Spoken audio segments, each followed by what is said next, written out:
So this is the breakdown of Luke chapter 22.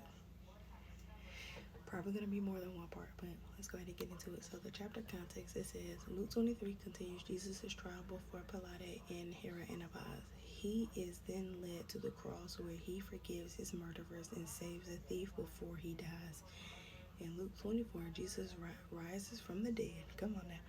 Meets two disciples while they travel and explains to them how the Old Testament prophesied the death of the Messiah. In the final scene of the gospel, Jesus is reunited with his disciples, blesses them, and then ascends into heaven. Love that, love that, love that. Alright, so let's get into this breakdown. Luke 22 is often broken into two major sections. Luke 22, 1 through 38 records selected material around and during the Last Supper. Luke 22, 39 through 71 describes what happens in the Garden of Gethsemane and at Jesus' trial before the Jewish leadership. Luke 22, 1 through 2 is an introduction. Mark places this 2 days before Passover. Mark 14, 1 through 2. Local religious leaders are faced with Jesus' power to raise Lazarus, John 11, and his ability to defend his authority against the priests, elders, Pharisees, and Sadducees, Luke chapter 20. This makes them desperate to put him to death. But those same events have made him popular, so the leaders are afraid of public reactions to an arrest. This introduction is also found in Matthew 26, 3 through 5, and Mark 14, 1 through 2. So in Luke 22, 3 through 6, Judas comes to the religious leaders' rescue. In an era without photography, identifying people usually requires someone who knew them personally. Arresting Jesus in front of a crowd is risky, but the leaders don't know where to find him otherwise. Judah offers to identify Jesus in a safe place away from the crowds for a price, 30 funky pieces of silver, any gold or whatever. Anywho, silver. The priests rejoice at their good fortune and agree. Matthew 22, 14 through 16 and Mark 14, 10 through 11 also records Judas's scheme. In Luke 22, 7 through 13, Jesus instructs Peter and John to prepare the Passover meal as with a triumphal entry. Luke 19, 29 through 34, Jesus knows exactly where they need to go and what they need to do. The two disciples follow his instruction and everything is arranged. Matthew 26, 17 through 19, and Mark 14, 12 through 16 also records the preparations for the Last Supper. Luke 22, 14 and 20 through 20 finds the disciples celebrating the Passover meal. They soon learn that they're also experiencing the start of the new covenant. Jesus adjusts the formal meal, which commemorates the rescue of the Israelites from Egypt. In doing so, he establishes a commemoration of what is soon to come, the shedding of his blood to rescue his followers from their sins and eternal death. Much of the passage is parallel in Matthew 26, 26 through 29, and Mark 14, 22 through 25, and it was repeated by Paul in 1 Corinthians 11, 23 through 25. In Luke 22, 21 through 23, Jesus speaks of his betrayer. None of the gospel records that Jesus identified Judas clearly, nor do any suggest the disciples realized it was him at the time. Matthew 26, 21 through 25, Mark 14, 18 to 21, and John 13, 21 through 30 add more detail. Luke 22, 24 through 25 show the disciples defending their claims to authority by arguing over who is greatest. Jesus warned them that such ambition characterizes Gentile-like lordship. In this context, that means it is an ungodly, unspiritual approach. Wow, that is not how he called these men to be.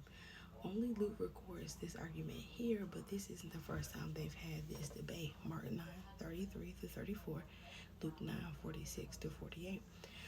Some scholars think it prepares the scene for Jesus' foot washing in John 13, 1 through 20. In Luke 22:26 through 30, Jesus pulls the disciples back to reality. He is the authority.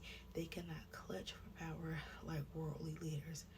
They will receive authority from him as his Father designates, and they will receive thrones from which to rule the 12 tribes, servants, not despots. I hope I pronounced that right. Luke 22:31 through 34 records Jesus' warning to Peter. Satan will test the disciples to see if they will remain loyal to Jesus. After Peter fails and is restored, he is to restore the others and rebuild their faith. Peter insists he will ever deny Jesus, but Jesus warned him that he will.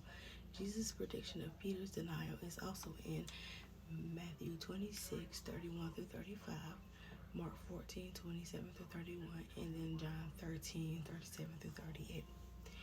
In Luke 22:35 through 38, Jesus updates his instructions given in Luke 9:1 through 6 and 10:1 through 12 regarding what supplies to take when spreading the message of the kingdom of God. When teaching children to ride a bicycle, a key moment is when the training wheels are off. The early safeguards are gone, and they must continue without them. As the disciples begin to build the church, they will need to take supplies. Only Luke includes these instructions. So Luke 22:39 through 46 records Jesus' last free moments. He warns the disciples to pray so that they might remain faithful, but they cannot keep their eyes open. Jesus deeply mourns the coming hours. What he anticipates is not just physical torture. He's also going to bear the sins of the world. However, when it is time, he knows he has the strength to do what he must. Matthew 26:36 through 46, and Mark 14:26 through 42 have more detail, while John 18:1 merely says they go to a garden across the Kidron Brook. In Luke 22:47 through 53, Judas betrays Jesus to Jewish religious leaders. In Luke 22:54 through 62, Peter denies that he knows Jesus.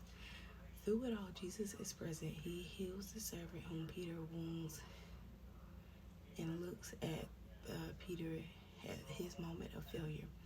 Matthew 26:47 through 56, Mark 14:43 through 50, and John 18:2 and 12 nicely